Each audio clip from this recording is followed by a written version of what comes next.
N'importe là où je vais, tant que j'ai l'audace de tenir la main de l'autre pour aimer le temps qui passe. Dans tout ce que je fais, la rage et l'amour s'embrassent. Qu'elle soit mienne ou qu'elle soit vôtre, la vie nous dépasse. Que vendrá, yo escribo mi camino sin pensar, ¿dónde acabará? Dans mes joies, dans mes peines, dans mes choix, dans mes larmes, je laisse aller mes sentiments. Au mieux on écrit son chemin comme on se soigne, pour aimer indifféremment. Sous les sables mouvants d'un passé qui s'effondre, je me raccroche à ce que j'aime, prenant soin de chaque seconde. Bueno, acá estamos, buenas tardes. Bueno, llegamos. ¿Cómo costó llegar hoy? Bueno, mucho tráfico. Y bueno, hoy estamos un poco de estreno, vamos a decirlo así, estamos de estreno y casi que hoy la invitamos a la protagonista de la radio, que es Mabel Levato, pero es como una invitada, porque, bueno, hoy le invitamos a que nos presente que nos presente, bueno, el libro que acaba recién salido, que es acerca de las adicciones en la época. Y hay una parte ya del título que me encantó, que es de la sociedad de consumo a la soledad globalizada en la pandemia. Me gustó muchísimo eso, Mabel. Así que yo tengo 1000 preguntas para hacerte, pero vamos a ir de a poco. En principio, ¿qué tal, Mabel? Bien, llegamos así como... estamos. Llegamos cansados hoy, ¿no? Mucho tránsito sí. Y apurados, pero estamos. Así sí. Que...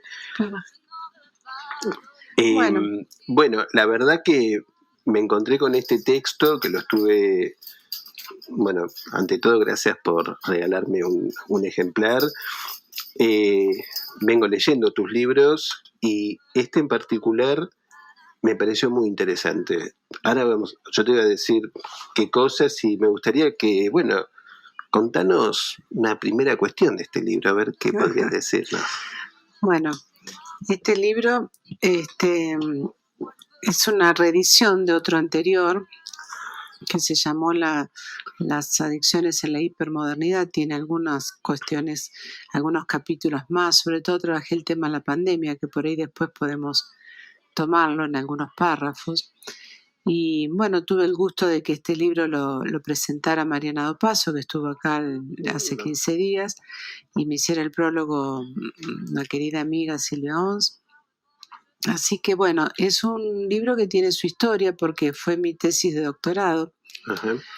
Y bueno, vos sabés, Néstor, que yo estuve en el TIA, en el Departamento de Toxicomanía y Alcoholismo, durante 10 años en Leol, de codirectora junto con otros, con Luis Alamone, Fabián Apartex y Darío Galante. Néstor Gelati. No, ellos estaban antes.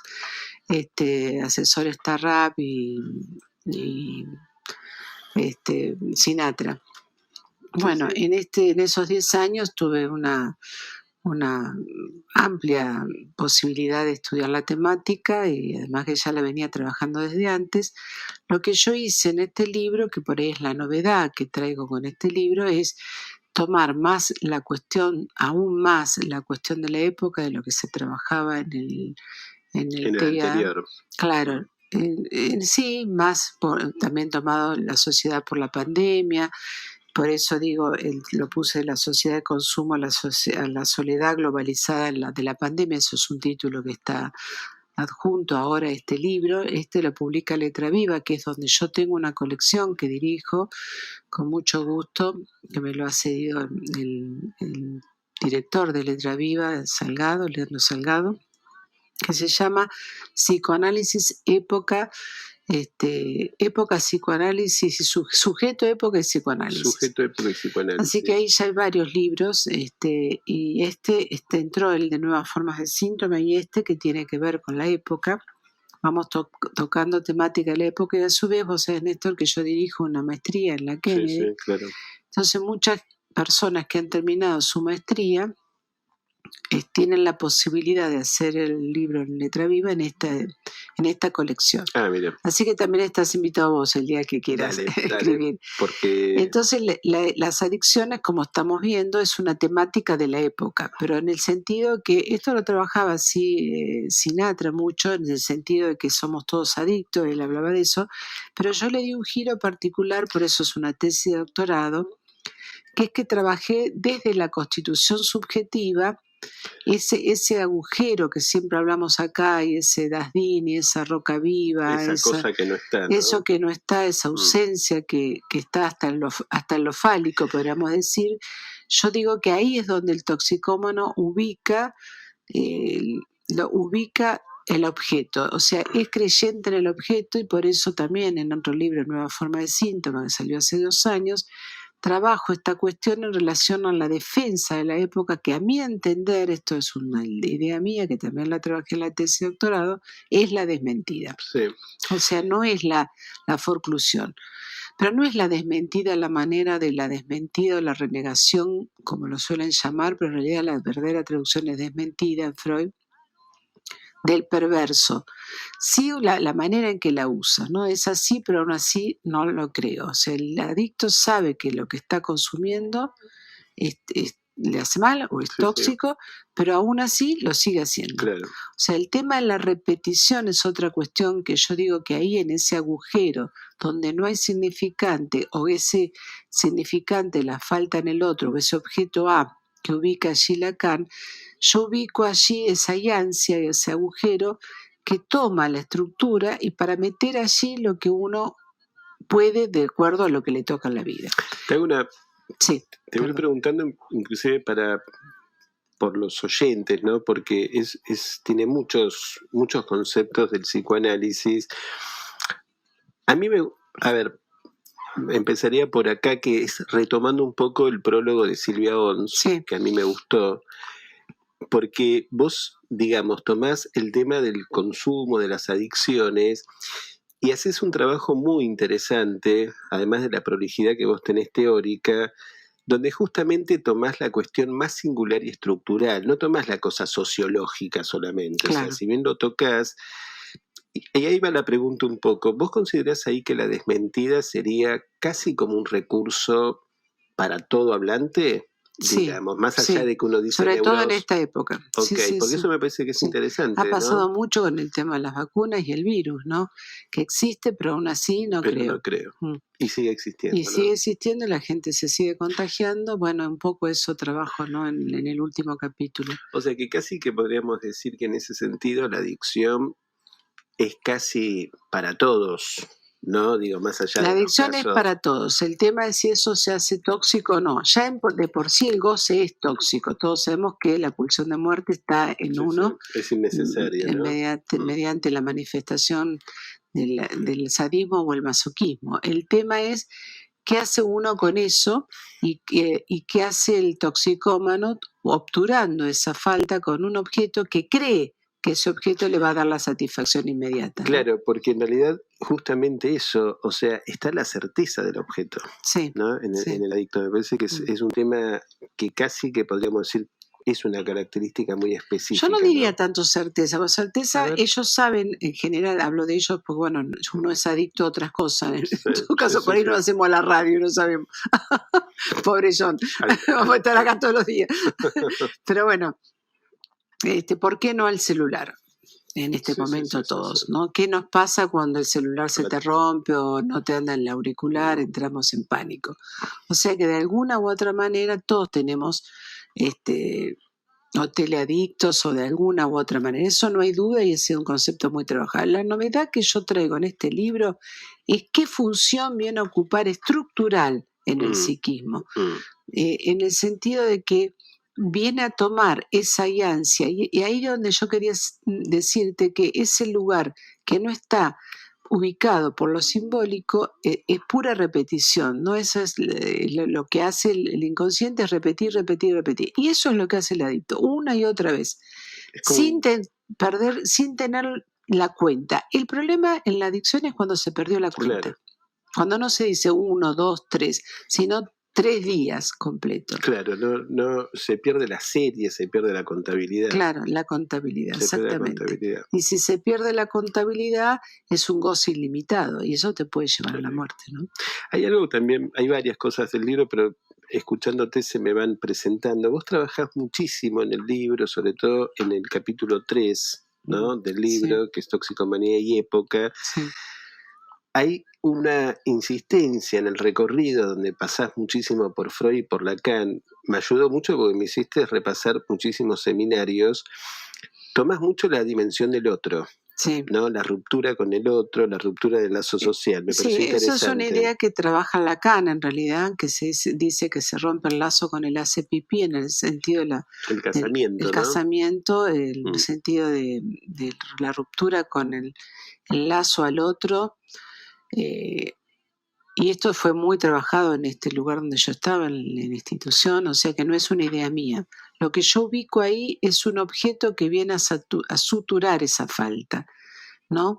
Vía repetición, en el sentido de que, y por eso cuesta tanto hablar de eso. Claro. A ver, o se culpabiliza el sujeto, o lo hace, lo actúa, ¿no? La cuestión del acto, no la de la palabra. Porque, digamos, esta ruptura de ese casamiento, digamos, con la cosa de hacer pipí, ahí vos lo tomás como la ruptura un poco a lo simbólico. Sí, pero no en el sentido de la psicosis, ¿no? Sino en un sentido fallido, ¿no? Como un falso enlace, digamos. Sí. Sí. Es difícil de entender, pero yo lo entiendo así. Sí. No, a mí me... Sí, que es de a ratos, no es todo el tiempo. Sí, pero en ese de a ratos hay, digamos, hay un desabrochamiento. Mira, lo que yo creo que hay, acá entramos en tu tema, en esos ratos hay locura. Hay locura. No necesariamente psicosis, pero sí locura, hay falta de amarre. Yo te iba, casi que cuando lo estaba leyendo, ayer te iba a llamar y te iba a decir, che, esto es como, son puntos de locura, o sea, son puntos de desanudamiento, ¿no? Sí. El momento de esa, podríamos decir, el momento de más captura con el objeto, ¿no? Exactamente. ¿No? Me parece que el momento de más captura es un momento de desanudamiento. En general, por lo que yo he observado en la clínica, en esos días consumiendo que tiene un adicto cuando no puede parar, en general es una llamada a un otro, padre, madre, pero es una llamada al otro, pero hace lo contrario, termina en un goce autoerótico, cínico, rechazando al otro, pero en realidad es una manera de no poder decirlo y pedirlo, ¿no? Pero muchas veces se puede comprobar porque terminan llamando a un otro en un estado muy mal muchas veces, para que lo salve de esa posible mortalidad, ¿no? O sea, que es un llamado al otro, pero que se cortó. Exactamente. Es un llamado desesperado casi. Es un llamado velado también, ¿no? Sí. Ahora, no hablado en todo caso. No hablado, velado. A ver, un poco tomando como la estructura de todo tu libro y tomando un poco el prólogo de Silvia, que me parece que es un prólogo que orienta mucho también a tu libro, yo te preguntaría un poco la intimidad del café con psicoanálisis. Si querés podés leer alguna parte del prólogo. Sí. Pero digamos, a mí me pareció interesante, ¿por qué tomás, digamos, por qué se te ocurrió tomar casi la cuestión metapsicológica para hablar de adicción? Que a mí me gustó mucho, o sea, me pareció muy novedoso, digamos. Bueno, yo le expliqué que era una tesis de doctorado y tenía que traer una novedad, no puedo repetir lo que se dice en todos lados. Entonces, la novedad que yo traigo es esa, que es... que realmente es como trabajo, ¿no? Que está encontrar en ese acto la palabra o el signo que lo llevó a hacer eso y no poder decirlo. ¿Entendés, Néstor? Exactamente. Otra cuestión, hay tanto, ¿no? Pero hay mucha mención al malestar de la cultura, digamos, ¿no? Yo te preguntaría, ¿qué lees en el malestar de la cultura para tu libro? A ver, lo que más molesta en el sujeto es la relación al otro. Ahí Freud dice que puede ser en el cuerpo, que lo que nos pasó el año pasado con la pandemia, que te viene algo de afuera, y la relación al otro, que es lo que te trae sufrimiento. Claro, serían ¿no? estos tres tipos de resarcimientos, Sí, ¿no? sí. Las distracciones que nos hagan valorar un poco nuestra miseria, satisfacciones sustitutivas que la Exacto. reduzcan, o sustancias embriagadoras que nos vuelvan insensibles a Sí. ellas. Por eso él lo llama quitapenas, ¿no? Y hay algo muy interesante que Freud trabaja, pero muy interesante, que dice que la adicción en realidad remite a una adicción primordial, que es la adicción que tiene el niño en la etapa fálica, la masturbación infantil. Bueno, eso justo te lo iba a preguntar poco después, pero está bien, porque vos tomás como en la base ahí esa primera adicción, casi que esa tendencia autoerótica, ¿no? La masturbación. Claro, sí, sí. Como ese goce, digamos, que vuelve sobre sí mismo. Vuelve sobre sí mismo y que no se termina nunca de satisfacer. Claro. Como claro. nada, como ningún goce, ¿no? Pero la idea es que buscarlo y siempre querer buscar esa primera vivencia aparte. Exactamente. Por eso lo ligo con la metapsicología, porque busca el adicto pero hay que estar muy atento, Néstor, de qué forma lo nombra a eso que le pasa. En ese nombre que le da a eso que le pasa, uno encuentra los significantes que va a ir armando de su historia. Obviamente no puedo, dado el lugar que estamos, dar ejemplos, pero bueno, es muy claro en la clínica cómo cuenta un sujeto qué es lo que le pasa en ese momento, cómo hay ahí una búsqueda de lo simbólico que no logra encontrar. En ese acto repetitivo de consumir sin poder parar, ¿no? Me refiero a consumos ya desde la cocaína en adelante. No quiere decir que la marihuana no lo sea si es periódica y sistemática. Pues si una persona está fumando desde la mañana hasta la noche, también lo es, ¿no? Está el consumidor social y está el empedernido, el que no puede dejar de hacerlo. El que no puede detenerse, digamos, ¿no? Sí. Ahora, ahora se me escapó, te iba a preguntar justamente a ver qué podrías decir, digamos, en relación a ver, una cuestión en relación a lo simbólico, yo creo que respecto de la clínica, me parece que se trata de un préstamo de lo simbólico, ¿no? A ese sujeto que nos consulta, digamos. ¿Qué nos podrías decir, ¿no? Respecto de una clínica posible para esto, ¿no? Que es singular la clínica, ¿no? Por eso yo doy siempre singular, teniendo en cuenta desde que comienza que no viene un adicto, viene un sujeto. Perfecto. Entonces, el sujeto que uno escucha, que además tiene esta problemática de la adicción, pero es un neurótico, puede ser un perverso, puede ser un psicótico o un inclasificable, no sé, cualquiera de su forma. Un inclasificable. O sea, no hay que detenerse en la adicción como la problemática, sino que es una más de la manifestación. Exacto, uno toma el hablante y hay que estar muy atento a eso para que no te desoriente la adicción. No estar preocupado porque eso hay que quitarlo, eso va a caer por añadidura. Bueno, eso que decís es muy interesante, sobre todo en una época, tomando una época donde la clasificación es muy imperativa, ¿no? Digo, me parece que eso marca una radical diferencia entre el psicoanálisis y otras terapéuticas, ¿no? Me parece muy bueno esto que decís. No decir vino un adicto, tengo un adicto o un toxicómano, sino que entre otras cosas tiene esa manifestación. O quizás pensarlo, viste, que uno dice, te especializas en adictos. Claro. ¿no? Sí, a mí me toman por especialista en adictos. En realidad yo me especializo en las palabras del otro. Qué bueno, pero qué bueno que está decirlo esto, ¿no? Porque uno si no empieza a armar como una especialidad. Cosa que le llama mucho la atención al toxicómano que se considera como tal y ha sido tratado como tal, psiquiátrica, y se presenta así. Quiere hablar solo de eso. Le llama mucho la atención que uno historice o que trate de historizar. Que a veces hay un rechazo para que lo hagan. Exactamente. Dice, no, pero yo quiero hablar para lo que vine a hablar. Y si uno le pregunta otra cosa familiar, es como que eso es perder el tiempo. Y en realidad es lo único que nos va a llevar al lugar que tenemos que llegar, que es la singularidad por la cual esa persona empezó a consumir.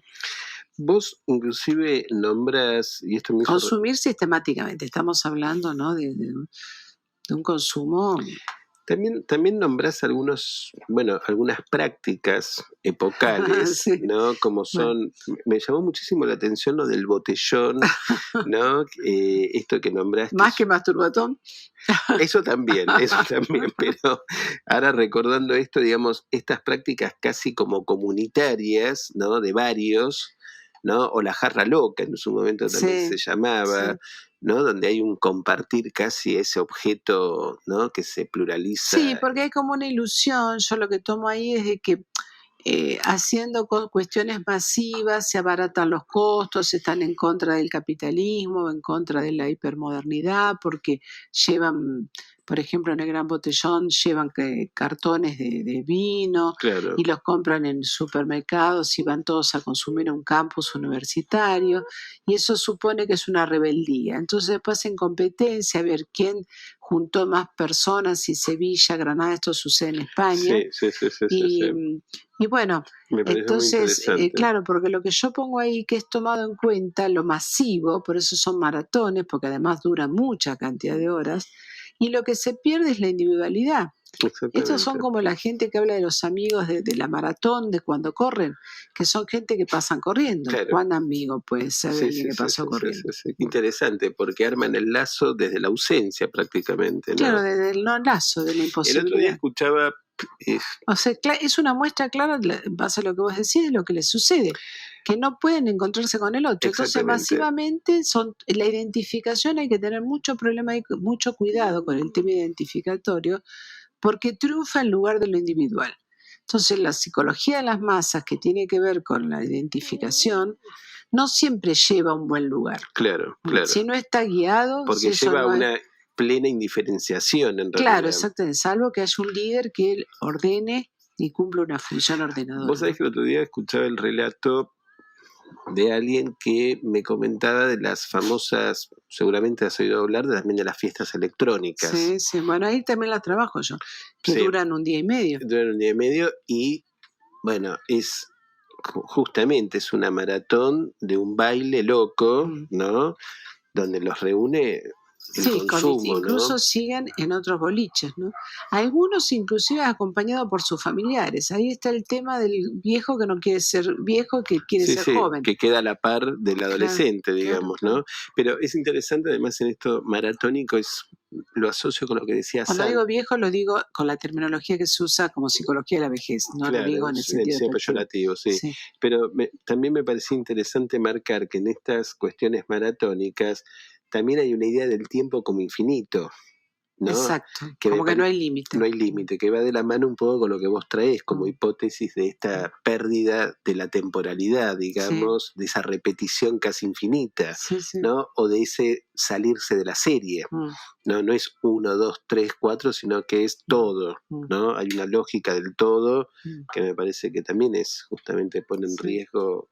Bueno, casi que pone en riesgo la vida, ¿no? Sí, claro, bueno, casi no, en muchos casos. Muchos casos sí, ¿no? Pero... Por eso la idea de las maratones, ¿no? Y lo máximo que escribo ahí, en base a un artículo que leí de Slavoj Žižek, que se llamaba en página 12 hace muchos años, se llamaba Masturbatón, ahí en español, que es justamente un evento que un tal Dr. Quinn en septiembre, creo que es el mes de la masturbación, se festeja eso en un estadio también. Eso es una cosa de loco. Yo lo leía, no lo podía, te juro, lo podía. Vos ya me lo habías contado, pero cuando lo leí en tu libro. Bueno, después podés leer algunos de los beneficios que trae según este tipo el autorotismo. No, déjame como estoy, te agradezco. No, pero para que la gente escuche en qué se basan, ¿no?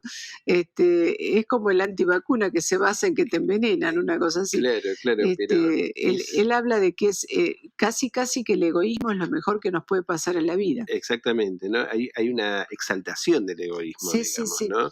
Yo me acuerdo que cuando lo presenté esto en una reunión del TIA, que eran unas jornadas, alguien preguntó, la masturbación, porque hay gente que se reúne a masturbarse con un fin benéfico. es típico americano. Claro, sí, ¿No? sí. O sea, como- ¿cuál es el fin benéfico? ¿Para qué decir?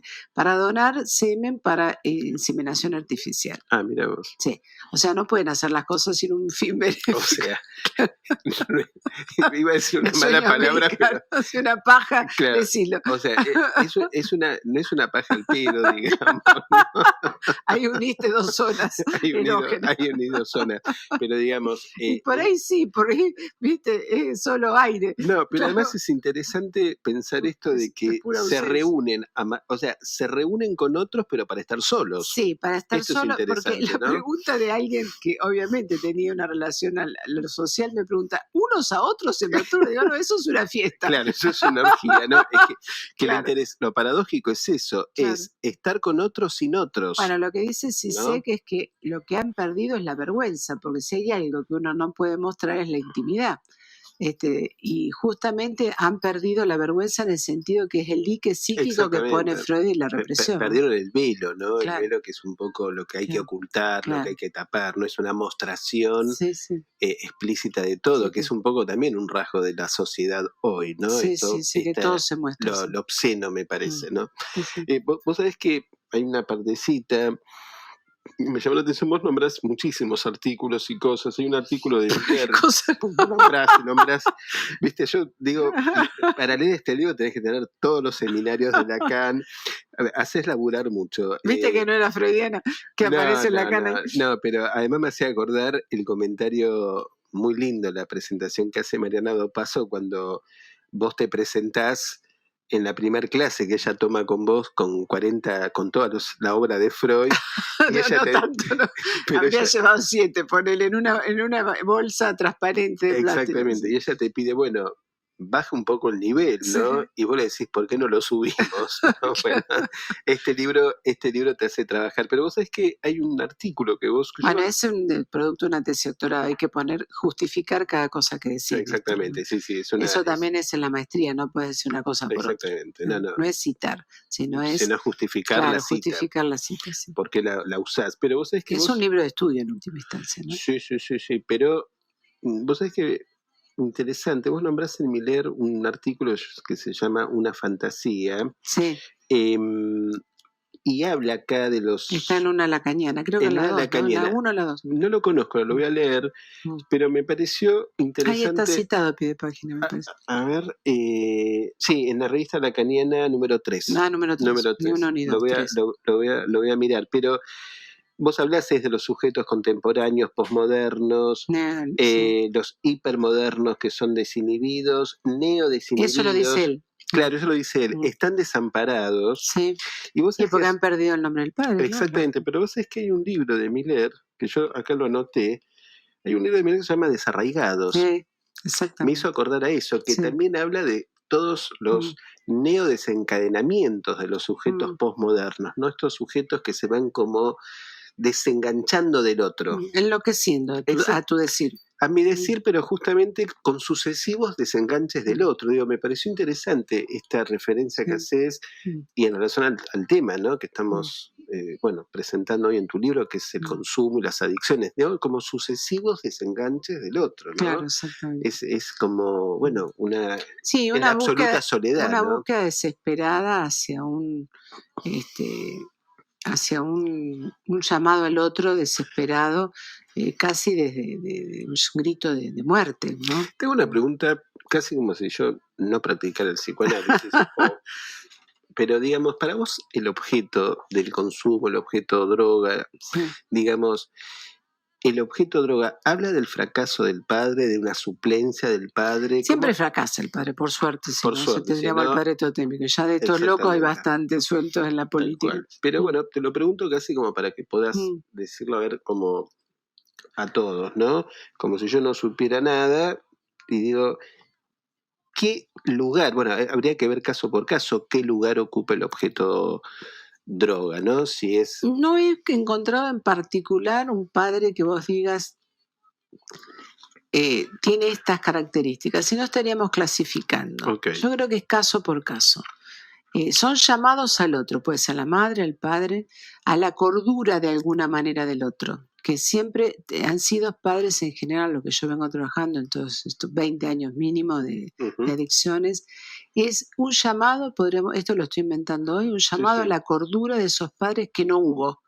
O sea, una cordura, yo te había dado un ejemplo de la que decía, y lo puedo repetir porque ella lo sabe y se me lo permite decirlo, que cada vez que consumía decía que le agarraba la loca. La loca. Y la loca era la mamá, la que tenía locuras y desencadenamientos locos en el sentido del carácter, era la mamá. O sea que cada vez que consumía era una manera de ser tomada por la madre en vez de ubicarse en un lugar. Había un rechazo a lo femenino en el sentido que tomamos los psicoanalistas, Claro. no que femenino es ser heterosexual, sino femenino en el sentido de que no servirse de lo hetero, digamos. Sí, ¿no? claro, de lo otro, del uno. Claro, exactamente. Porque digamos, en la adicción está la insistencia del uno. Eso es lo que yo trato de marcar, sí, que buscan una unificación en relación a la satisfacción inmediata, como también lo trabaja Lipovetsky en un libro que se llama La felicidad paradójica. Yo digo que termina siendo inmediata esa búsqueda porque lo quieren ahora. ¿Quién no quiere algo ahora? ¿No? El tema es que la espera siempre al final la tenemos. Exactamente, porque en realidad si lo querés ahora ya fracasa, digamos, claro, ¿no? Claro. Ahora, no sé. Es lo que busca el niño cuando busca el pecho y tiene el chupeteo, ya busca ahí el objeto. Exactamente. Vos sabés que me gustó tantas cosas que mostraron del libro, pero... Tranquilo, no te apures. No hay... Me apuro, te agarró como una ansiedad. Hay que dar una clase. No, pero, creo que nos falta como media hora. ¿Sí? No, igual yo lo que te propongo es que hagamos una pausa porque si no, pobre Mabel... No tengo ningún problema. Pero hagamos un cortecito. Bueno, dale.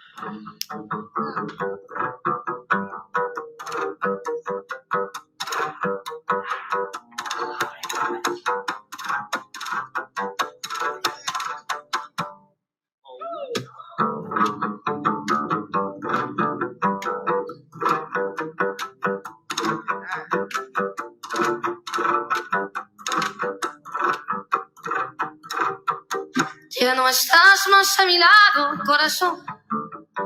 En el alma solo tengo soledad. Que si ya no puedo verte, porque Dios me hizo quererte para hacerme sufrir más. Siempre fuiste la razón de mi existir. Adorarte para mí fue religión. En tus besos encontraba y el calor que me brindaba, y el amor y la pasión. Es la historia de un amor como no hay otra igual, que me hizo comprender todo el bien, todo el mal, que le dio luz a mi vida, apagándola después. Ay, qué vida tan oscura, sin tu amor no viviré. Siempre fuiste la razón de mi existir, adorarte para mí fue religión. En tus besos encontraba y el calor que me brindaba, el amor y la pasión.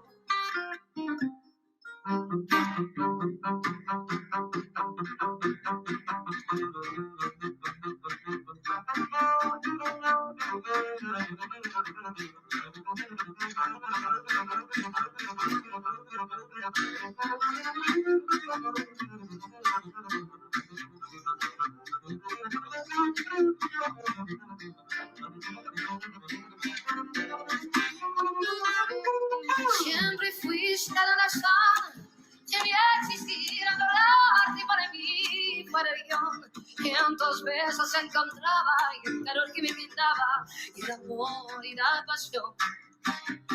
Es la historia de un amor como no hay otra igual, que me hizo comprender todo el bien, todo el mal, que le dio luz a mi vida, apagándola después. Ay, qué vida tan oscura, sin tu amor no viviré. Ya no estás más a mi lado, corazón, que no más solo tengo soledad. Que si ya no puedo verte, porque Dios me hizo quererte para hacerme sufrir más. Que si ya no puedo verte, porque Dios me hizo quererte para hacerme sufrir más.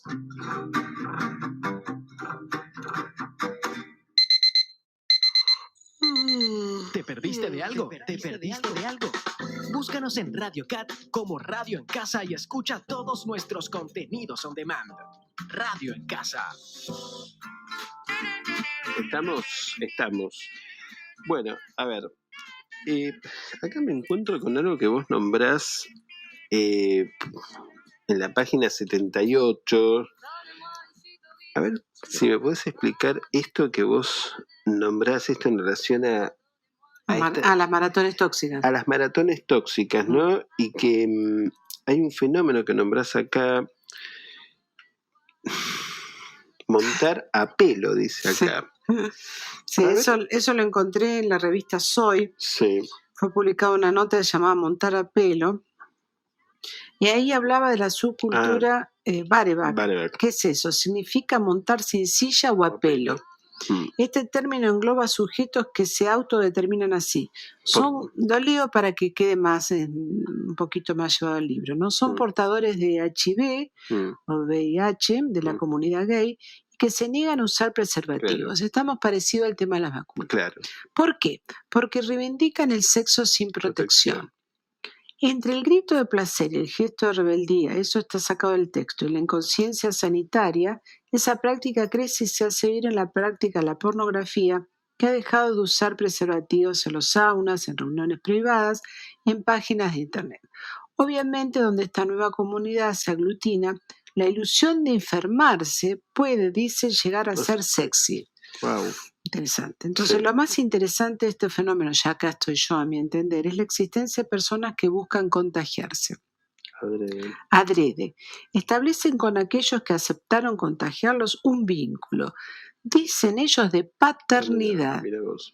Alguien, ahí está, ¿no? La llamado al padre, ¿no? Alguien asume su paternidad sobre aquel que ha aceptado el virus como un don. Se burlan del deseo de casarse y de tener hijos. Son pseudo familiares, ya que heredaron el tipo de cepa. Tienen lemas como la única responsabilidad de conmigo mismo, yo no soy responsable de tu salud, vos sos responsable de la tuya. Dicen que al no usar preservativo, sienten que no hay barreras. Muy interesante, además, como casi una... ¿no? Ahí aparece el virus casi como una suplencia del nombre del padre, claro, ¿no? Una cosa realmente locura. Como casi una comunidad, ¿no? El contagio hace comunidad. Sí. Yo tuve un caso que se pudo comprobar que dijo, vamos a quedar unidos de por vida por esto. Sí, lo pude comprobar esto en el consultorio. Mucho antes de que leer esto, ¿no? Pero me parece interesante leyéndolo así, digamos, como ese fracaso, ¿no? del nombre del padre queda restituido en el contagio. Exactamente. ¿No? Me parece es una solución de como un don del padre, una cuestión muy... casi como, bueno, lo que pasa es que hay el don, yo pregunto, ¿es el don de amor? No, claro, justamente es el don de amor, ¿no? Porque justamente es lo que el don es el virus. No, por eso destaqué que lo que no hay, justamente es un amor sin barreras, en el sentido que no hay responsabilidad por el otro. Claro, justamente el otro es lo que más se pierde. Claro, porque yo pensaba justamente en esto, ¿no? Que es muy interesante y que yo he escuchado hablar de esto, inclusive es cierto, en la comunidad gay hay muchos subgrupos, digamos, que hacen estas prácticas, ¿no? Entonces pensaba, digamos, ¿qué del amor, ¿no? en estas prácticas, qué del amor, digamos, en esta transmisión, ¿no? Digo, hay un fracaso de lo amoroso son relaciones absoluto. Extravagantes, indudablemente, donde no entra la función paterna. Pero la función paterna no en el sentido de padre, ¿no? Sino en el sentido de función de algo que limita ese goce ilimitado que puede llegar a tener el estrago, ¿no? Bueno, en realidad, en esto que vos decís, la función como límite, como tope, como regulador, es lo que justamente más fracasa hoy día, ¿no? Digo, me parece que más allá de prácticas estos son ejemplos extremos. Son ejemplos, pero digo, me parece que hoy la sociedad tiene como esta modalización, digamos, ¿no? De ese fracaso de la regulación de los goces, ¿no? Exactamente. Digo, si uno lo piensa, qué sé yo, en general y en lo cotidiano prácticamente. Sí, ¿no? por eso Miller dice que en el cenit de la civilización está el objeto A en el sentido del objeto goce, ¿no? Que ya no está la moral, ni la función del padre, ni el orden. Sí, pero Y la idea es gozar de la manera que tengas a tu alcance. Y por eso Freud decía que lo primero que tiene el niño al alcance es la adicción primordial es la masturbación. O exactamente. sea, de ahí viene la idea que la adicción es autoerótica y tiene un goce cínico, porque no tiene en cuenta al otro, ¿no? Es que además, más que además no tener en cuenta, es absolutamente el rechazo al otro, Sí, ¿no? sí. También doy un ejemplo, ¿viste? Lo leíste, Néstor, el del padre, que los científicos que usan a los hijos como cobayos. Ah, sí, también me pareció. Eso ahí también, porque la función del padre es tremenda, ¿no? Cómo usar a los hijos para... son científicos que usan a los niños. Parece que hubo un científico que al enterarse de que iba a ser padre se puso muy contento porque lo iba a estudiar y hacer experimentos con él. Y fue lo que hizo. Lo ató al nacer al niño una cámara en la cabeza, le ató una cámara. Tipo como el padre de Schreber, casi, ¿no? Que registraba, no sabemos qué fue la vida de este niño, que registraba todo lo que el infante miraba. Estos científicos son varios, es un grupo, afirman que estudiar a sus hijos les permite realizar investigaciones, escucha esto, más profundas y que los niños son participantes seguros y baratos en una época en que resulta difícil conseguir fondos para la investigación. Wow. O sea, si no está metido ahí. No, pero date cuenta además el consumo, ¿no? No, y la ciencia también, ¿no? Me parece que es lo más disparado, lo más disparado de la ciencia. Porque es creer en la ciencia a costa del sujeto, ¿no? Exactamente. Bueno, hay un poco a veces esto de... Yo acá pongo uno de estos célebres, colocó 11 videocámaras y 14 micrófonos en el cielo raso de su casa. Registró el 70% de las horas de vigilia de su hijo durante sus primeros 3 años y acumuló 250.000 horas de grabación para un estudio evolutivo del lenguaje. Wow. El proyecto se titula Proyecto Habla Humana. Justo para el psicoanálisis, ¿no? O sea, pero claro. Acá también da que hablar. Da que hablar esto de investigar, ¿no? Tanta cuestión con el lenguaje, pero me parecía también, vos acá mencionás algunas cuestiones del atolondradicho, el seminario aún, ¿no? Todas también estas referencias al padre, ¿no? Sí. Digo, en tu investigación en el libro hay esta referencia al padre todo el tiempo, ¿no? Me parece. Y sí, ¿no? Efectivamente. Esta caída del nombre del padre como función no es lo que anunció Lacan y cómo se ve en esta época en estas manifestaciones que yo tomo particularmente en este libro, ¿no? Hay otras. Voy a tomar algo, voy y vengo, ¿eh? Sí. Voy y vengo, pero decime si te acomodás a ir y venir, pero bueno. No, porque en el prólogo de Silvia es un tema que lo hemos hablado, pero me pareció interesante esta nueva mención que hacía de la felicidad, ¿no? Como episódica y parcial. Como lo trabaja Freud, sí. Como lo trabaja Freud, justamente, que me parece que es en contraste a todo esto que que estás ubicando vos en esta lógica de una felicidad plena, absoluta, continua, ¿no? O sea, en la adicción me parece que se pierde estos contrastes, ¿no? Y es como un absoluto, como un imperativo. Exactamente. ¿No? Sí. Me parece que es interesante. Hay una frase que yo te lo había señalado hace un ratito, cuando fue que Lacan creo que lo dice muy claramente. Si me permitís, Néstor, te la voy a leer. Está sacada, es muy conocida, el Seminario 11, cuando habla de la alienación. Sí. Y yo ahí tomo una particularidad. Dice, el otro es el lugar donde se sitúa la cadena del significante. Eso lo sabemos todo. Que rige todo lo que el sujeto podrá hacerse presente. Es en el campo de, ahí esto es lo interesante, en el campo de ser viviente, ahí mete el cuerpo, él habla en el cuerpo, donde el sujeto tiene que aparecer en ese ser viviente, ahí mete la pulsión.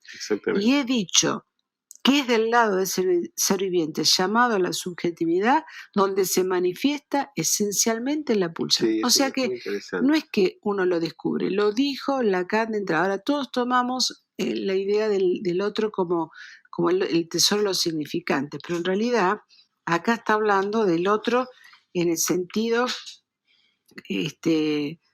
acá lo dice también en la carta robada. Lacan dice lo siguiente: si nuestra gráfica completa nos permite situar a la pulsión como tesoro de los significantes, fíjate cómo lo dice ahí, la pulsión ahora es tesoro de los significantes, ya no es el otro, ¿no? Entonces, ¿cómo es? ¿En qué sentido es? Entonces yo ahí me pregunto, ¿qué quiere decir que la pulsión es el tesoro de los significantes? Ahora lo doy vuelta. ¿Qué es lo que le pasa al adicto? Que es pura pulsión lo que tiene, no es que trabajo porque sí y porque se me ocurrió esta temática. Pero vos ahí la tomás la pulsión como por fuera del cuerpo, en el adicto casi. En el sentido que lo toca el cuerpo, no sé qué quiere decir con fuera del cuerpo. A ver, vamos a pensarlo. Digo, bueno, hay que ver el estatuto del cuerpo. No, lo que yo tomo la pulsión en el sentido de la gramática de la pulsión, porque Lacan habla de la diacronía en la carta robada, que lo que él dice que el sujeto lo que queda es la diacronía, y justamente la diacronía es la gramática de la pulsión. ¿Y cuál es la gramática de la pulsión? Chupar, ser chupado, mirar, ser mirado, y en eso se juega también la adicción, o sea, el tema es que no está acotado en relación al otro tachado, no está en relación al fantasma, está desanudado. Está bien. ¿Entendés cómo sería? Sí. El tema es orientar que ese otro, que esa pulsión que está desatada, tenga relación al otro. Tenga relación al otro castrado, pero no castrado en el sentido que un literal de la palabra, sino en el sentido que no tiene todo. Claro, bueno, o sea, el tema es cómo armar en cada caso, ¿no? Del adicto. Con la historia. Claro, cómo armar la caída del otro. Por eso cuando el padre fracasa, en todo caso hasta es bueno, porque eso es una caída del otro. El tema que a veces es querer sostener al otro en un lugar de ideal que hace que no pueda entender que el otro puede caer y lo sostiene con esta alegría falsa que da la droga, ¿no? Como que no falta nada. Sí, es una búsqueda de algo así, de un estado de completud.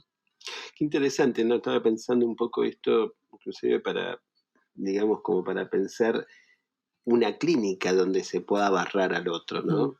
Cómo ir constituyendo una clínica, ¿no? Por eso no hay que pensarla como que el otro falló, porque en realidad todos los padres fallan, por suerte, si no tenemos la psicosis. Entonces hay que pensarlo cómo tapó esas fallas el otro. Y en el adicto se ve claramente. Por eso esta chica terminaba siendo ella la loca, lo toma al otro. Exactamente. La identificación es lo que triunfa, Néstor. Pero es y la identificación justamente es la sombra del objeto que cae sobre yo, o sea, es matar al objeto, en vez de entender que tiene fallas, no lo puede tolerar. Sí, no es servirse del otro, sino el otro lo tapó. Lo tapó y no se dejó enredar por el otro, sino se dejó tapar por el otro. Se dejó tapar. Una cosa es la captura del otro y otra cosa es, el semblante. Casi una identificación masiva con esa falla, esa loca, digamos, que la tomaba. Porque pensaba que en el caso de las adicciones... Que la agarraba, ¿no? En este caso. En el caso de las adicciones, el adicto, digamos,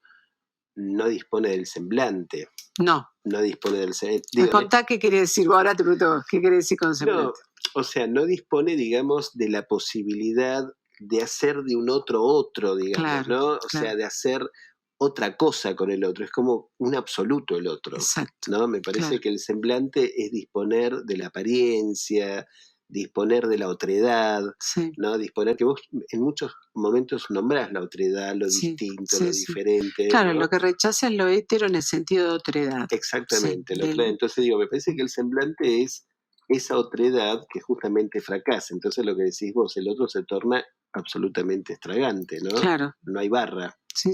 No hay barra, ¿no? Sí, pero lo peor que incluso se identifica a ese otro ideal.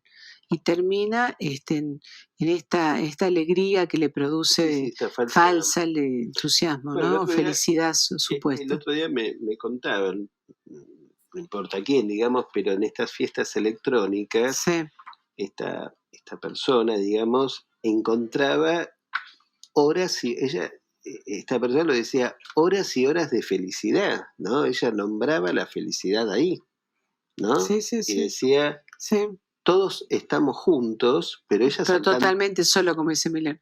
Juntos, pero totalmente solos, ¿no? Pero es interesantísimo cómo, ¿no? Queda expresado con todas las palabras. Claro. Y esto que vos decías, no poder evitar esta repetición de ir, ir, ¿no?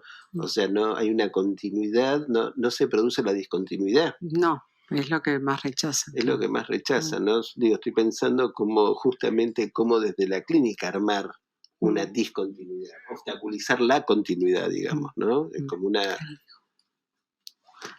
una dirección de la cura, ¿no? Sí, También. sí. Sí, porque justamente me parece interesante no pensar una dirección de la cura para el adicto, sino, bueno, una dirección de la cura, bueno, sí, la dirección de la cura es en relación a todo hablante, ¿no? Bueno, claro. Con estos hablantes también. Me gustaría retomar un poquito el último capítulo, si te parece bien, que habla de la época de la pandemia. Sí, que es un poco la novedad del libro también. Claro. Sí. Porque retomo el artículo de Freud, ¿Por qué la guerra?, ¿no? Escrito en 1933, y podemos pensar, pongo yo en el libro, estoy en la página 103, que una guerra es lo que está ocurriendo, y con él preguntarnos, ¿cuánto tiempo tendremos que esperar hasta que los otros también se vuelvan pacifistas? Digo, por lo que pasó con la pandemia, ¿no? La famosa división entre los partidos, o sea, y las ideologías. Las ideologías, lo que ocurre de las diferencias y no tolerar las diferencias, ¿no? El autor se inclina a pensar en una esperanza que llamó utópica y que ocurriría por el influjo de dos factores, la actitud cultural y el de la justificada angustia que triunfe sobre lo demás.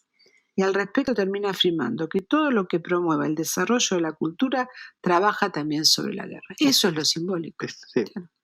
O sea, hay que fomentar lo simbólico, que es lo que está pasando hoy día, que aparece mucho esta locura, digamos, política en el sentido de los fanáticos.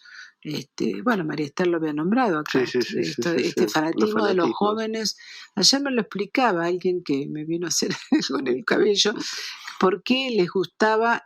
Pues yo digo, ¿por qué votan a los libertarios? ¿Qué entendés vos? Porque es un muchacho joven. Dice, porque dan promociones cortas, en Google aparece una grabación de 5 minutos y te explican en 5 minutos qué es la libertad. Claro. Y se lo creen. Claro, como si existiera el concepto de libertad. Exactamente, claro. Quieren escuchar la felicidad inmediata, ¿no? Algo rápido. Y eso está pasando con la juventud. Por suerte, poco, no mucho, pero es un peligro. Es la amenaza de la época, ¿no? El no pensar. Y además pensaba un poco esto que vos nombrabas, el artículo de Freud, ¿por qué la guerra?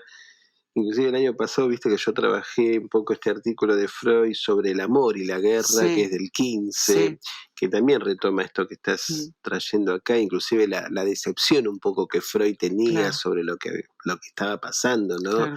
Y la poca solidaridad que se mostraba entre las naciones y esto todo, es lo que ¿no? ha pasado con la pandemia. Por eso digo, es increíble cómo lo que Freud planteaba hace más de 100 años queda reeditado absolutamente ahora, ¿no? También. Byung-Chul Han, yo estoy de acuerdo con algunas cosas de Byung-Chul Han, pero no con todo. Pero en esta frase sí, dice, según él, ¿qué es lo que puede quedarnos? Según este autor, solo la supervivencia del sobreviviente y la pérdida del sentido de la buena vida será lo que nos llega. O sea que lo que quiere buscar el sujeto es la buena vida. Ahora está de moda pensar que lo vas a encontrar en otro país, viajando, por ejemplo, no teniendo objetos. Claro. No deshacerte todo y empezar a vivir la vida. Sí, no se entiende bien qué es, como pero un nuevo nacimiento. No hay un porvenir de la ilusión, claro, sino hacer lo inmediato, lo que te va tocando. Bueno, esto se escucha mucho, ¿no? Que, bueno, yéndose, entonces está la solución, ¿no? Ahora, hay una... Inclusive retomando la lectura que hace, yo me quedé bastante con el prólogo, en el sentido de que me parece que, bueno, ha hecho una lectura Silvia interesante de tu libro. Ella nombra algunos filósofos y demás.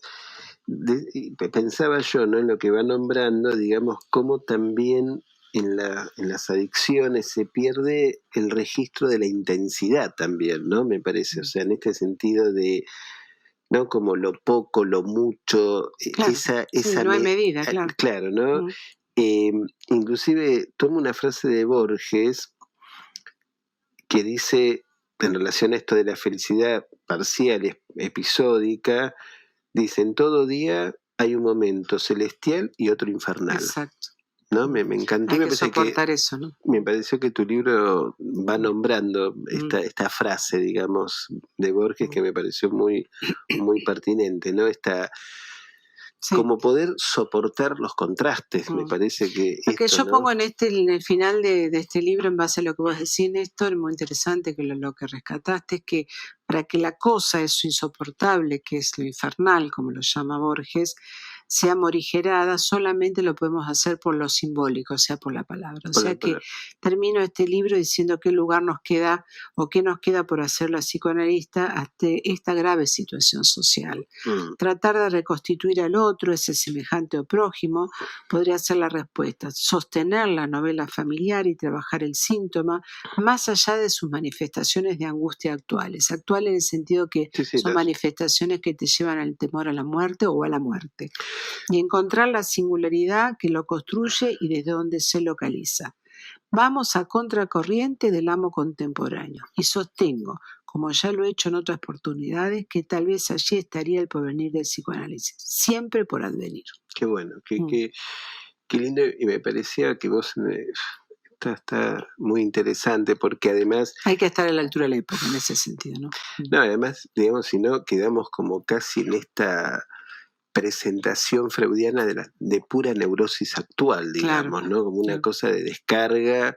Hay que hacer de eso una neurosis. Una neurosis. Sí. Hay que hacer de eso una neurosis. Una neurosis de transferencia. Exactamente, ¿no? Neurosis de transferencia, novela familiar, bueno, todas las cuestiones. Sí, por eso yo digo que el adicto rechaza el inconsciente, porque bueno, la transferencia es amor al inconsciente. Amor inconsciente. Es bueno esto que decís, ¿no? El adicto rechaza el inconsciente. Sí, no quiere saber nada de eso, porque eso es llevarte a la falta. Exactamente, llevarte justamente al terreno donde no quiere ir. A mí me parece, la verdad que no lo terminé de leer todo el libro, me falta porque te digo, es un libro intenso porque tiene muchas referencias, intenso en el mejor sentido. A mí me gustó mucho, te digo, que no me pareció como un libro más sobre adicción, sino este cruce donde tomás la metapsicología, ¿no? O sea, es un libro casi de una lectura, bueno, muy, muy importante, porque para el que lee, digamos, si estamos en el tema, aporta muchísimas cuestiones de Freud y de Lacan, o sea, es referencias y esta idea que vos tomás, ¿no? En relación, digamos, a, bueno, toda esta situación del adicto en relación al otro, a la falta, al objeto, que bueno, me parece que es muy importante tomarlo en cuenta, no solamente en el adicto, sino como casi es el paradigma del hombre contemporáneo, ¿no? Porque uno podría decir que es el paradigma del hombre contemporáneo, tal cual. Me parece que eso me quedó. Supiste leer muy bien, gracias. Me quedó mucho eso y por eso, bueno, la verdad que lo recomiendo, o sea, como lector recomiendo muchísimo este texto. Además, bueno, no es porque la tengo Mabel frente mío, pero para mí Mabel es una de las analistas que mejor transmite y lee la metapsicología freudiana. Entonces, bueno, muchas gracias. Sabés que te lo digo siempre, y en este libro volvés a tomar esto con este cruce que es la adicción. Entonces, bueno, la verdad que es un libro obligado, hay que leerlo. Así que, bueno, no sé si estamos sobre la hora. Igual querías invitarlo a la presentación oficial que voy a hacer en la Universidad Kennedy el miércoles a las 7 de la tarde. Si buscan en la Universidad Kennedy va a aparecer el link. Y si no en mi Facebook, Mabel Levato, en Instagram va a aparecer el link como para poder entrar y escuchar el que le interese. Bueno, vamos a hablar de esto y algunas cosas más. Va a estar Agostín Hilaria acompañándome, que es una gran compañera. Hoy es una presentación. La decana. Hoy es una presentación con café. Muy bien, y con mi querido Néstor. Y vos, así que bueno, te agradezco que hayas sido un poco yo tu partener de esta primer lectura en la radio. Un backstage de lo que va a ser después de la presentación. Exactamente, pero me parece que, bueno, me encantó conversar de esto con vos. Lo voy a seguir leyendo porque te digo, foto, en la tapa está sacada una foto de mi hija que pinta, además de ser médica, Sofía Mosquera. Ah, mirá vos. Sí, es muy, muy lindo, bueno, muy impresionante. Sí, porque se mezclan las pastillas con tiene la tapa, tiene una mano que está agarrando pastillas de todo tipo. De pastillas para comer, de golosinas, y en el medio he mezclado remedios. No. Bueno, no, la potencia del fármaco. Son fármacos vencidos que ella tomó del hospital. Mira qué interesante, ¿no? Digo, esta demanda del fármaco también. Bueno, creo que las manos son de María. Bueno, es una etapa que ya invita, digamos, a la lectura. Y vuelvo a tomar esto. Sí, el exceso, ¿no? Como está el exceso. El exceso a mano. Todas y de cualquier tipo. Claro. No es, todo mezclado. Claro, todo mezclado, ¿no? Que es casi como la jarra loca. Eso es lo que hace un analista, separar lo dulce del remedio. Y que se empiece, y empezar a saborear, ¿no? Claro.